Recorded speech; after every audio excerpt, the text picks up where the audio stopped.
nhà chỉ vứt cái rốt chó với tận ní soi mai anh lan mà ít phong to qua na ba cái nào anh ở tại cùi tiếp đó mà câu xe hết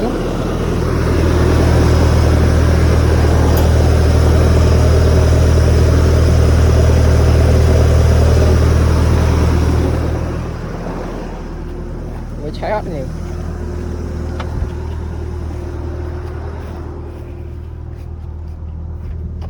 anh chết trâu rồi ai nữa đây chết rồi chết chân là mày chạy cái tay mày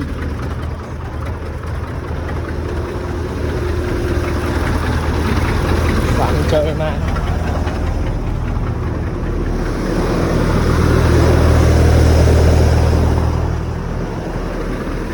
tẹt kho tẹt ấy đấy ơi không hả to là nãy chim tù lại cá với chi lơ là nó trong tù nhà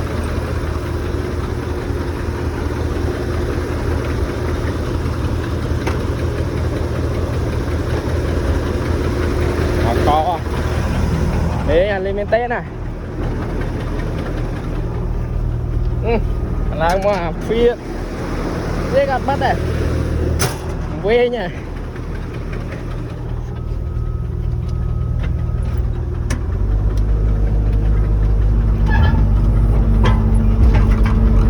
chỉ mưa to tôi muốn tiếp với bắp này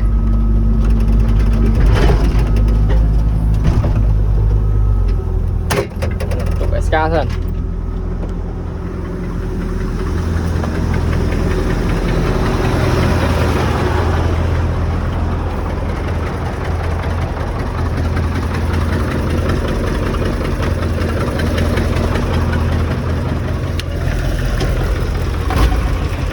là nên là xóa du tiết đã mà đặt xóa lói bọc lên cho lói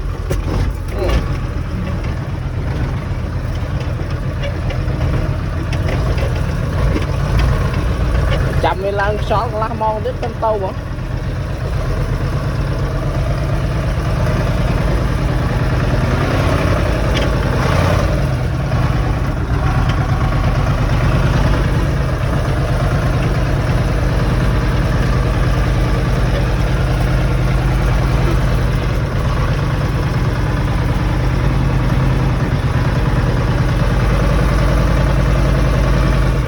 nắng ma này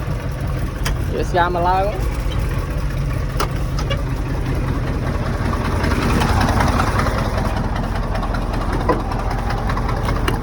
mau đi semua rồi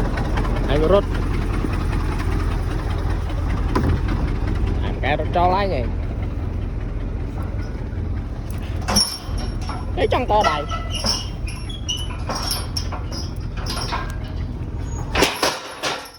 này khơi nô tái trong to đại chạy cho mà tô thôi mấy vậy nào ta nê cho chim tô muối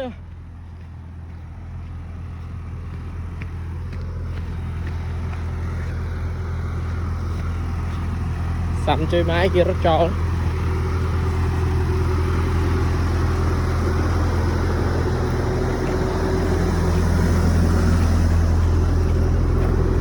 SK rồi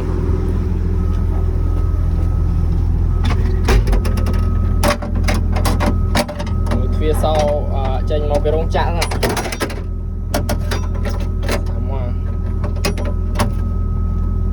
phía đi chênh một cái rong chạm sẵn sàng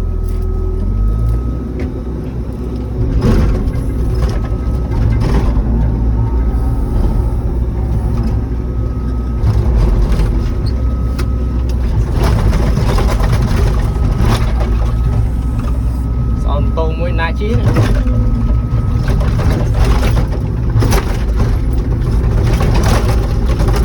Tròn mơ video đấy giờ con này cái đòn tí đây đây chỉ có mẹ ai chứ này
mấy nhỉ cái đã tranh rồi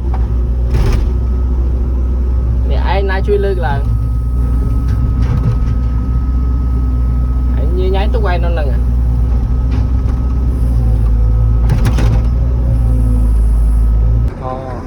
để tao tụng nâng men em tàu chào bạn chăm pru mọi đi dùng tàu với mình người ta đẩy rồi đi với làm pi lên qua đấy